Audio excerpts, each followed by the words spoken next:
Et c'est l'heure tout de suite du journal de l'économie. Installez-vous confortablement et profitez de votre rendez-vous de l'économie avec la nouvelle classe business de Brussels Airlines.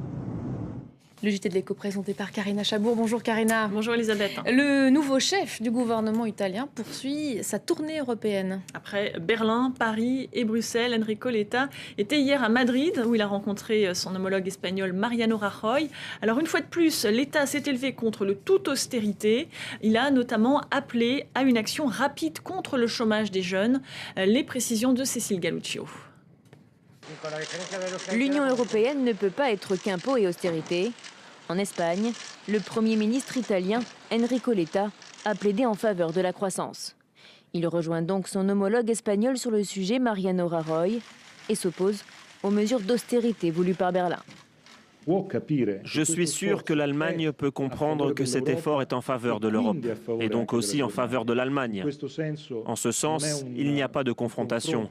Nous sommes à la recherche de solutions communes, et je suis convaincu que nous allons les trouver avec l'Allemagne. Réponse de Mario Draghi, le président de la Banque centrale européenne. Les pays endettés doivent maintenir le cap et ne pas tourner le dos aux efforts budgétaires. Les politiques budgétaires doivent être conservées sur des trajectoires soutenables, au-delà des fluctuations conjoncturelles. Sans ce principe, aucune croissance durable n'est possible. En d'autres termes, un revers à l'austérité n'est pas autorisé. L'Italie, la troisième économie de la zone euro, devrait connaître en 2013 une deuxième année de récession.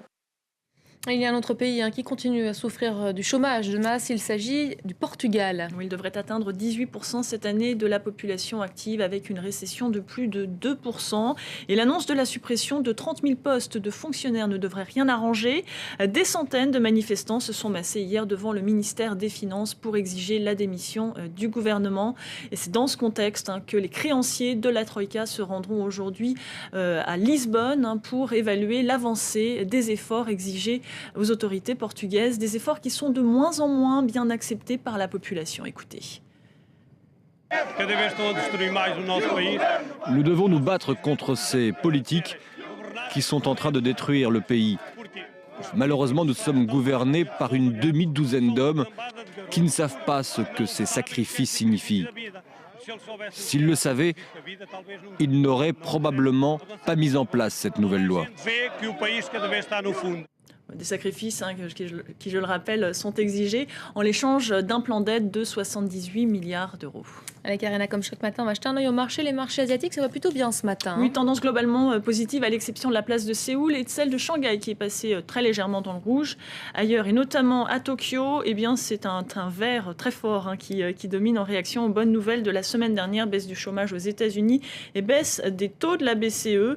Du côté de Wall Street, le S&P 500 se démarque à nouveau porté par les bons résultats d'entreprise et la politique de relance monétaire de la Réserve fédérale.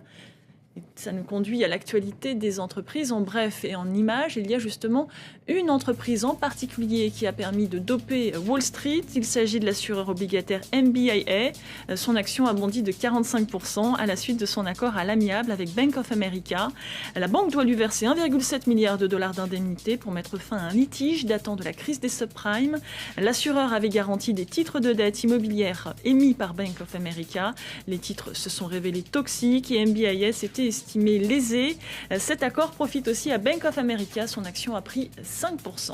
Allez, toujours dans le secteur bancaire, le bénéfice net de la Société Générale a été divisé par 2 au premier trimestre 2013.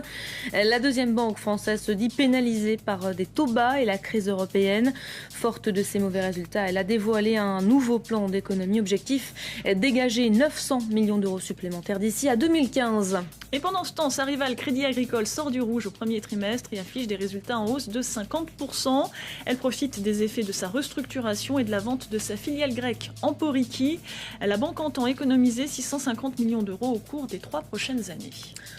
On prend à présent la direction de Hong Kong. Les dockers mettent finalement fin à leur mouvement de grève. Un conflit de 40 jours, le plus long de l'histoire du 3e port mondial et qui a entraîné une quasi-paralysie du trafic et causé la faillite d'un sous-traitant.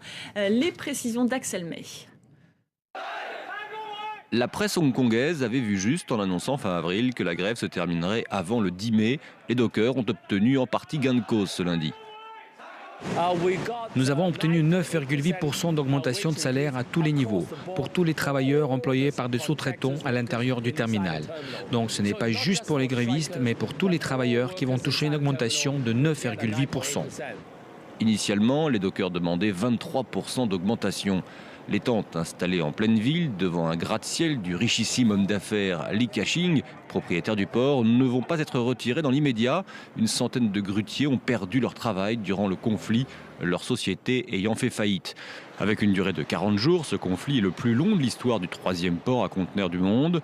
Au départ, Li Ka-shing avait opposé une fin de non-recevoir aux dockers, expliquant qu'ils n'étaient pas leur employeur. Et pour cause, depuis plusieurs années, les moyens ont été externalisés et les dockers sont de fait salariés par de multiples sous-traitants.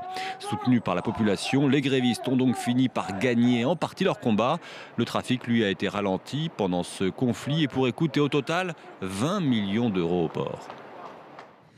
Sachez qu'aux États-Unis, le commerce en ligne pourrait bientôt être taxé. Oui, l'idée est défendue par la Maison-Blanche, dont le projet de loi a été adopté au Sénat. Jusqu'alors, le e-commerce échappait à la TVA dans les États où les entreprises n'avaient pas de présence physique, ce qui explique que leur prix est le plus souvent plus avantageux que dans des boutiques traditionnelles.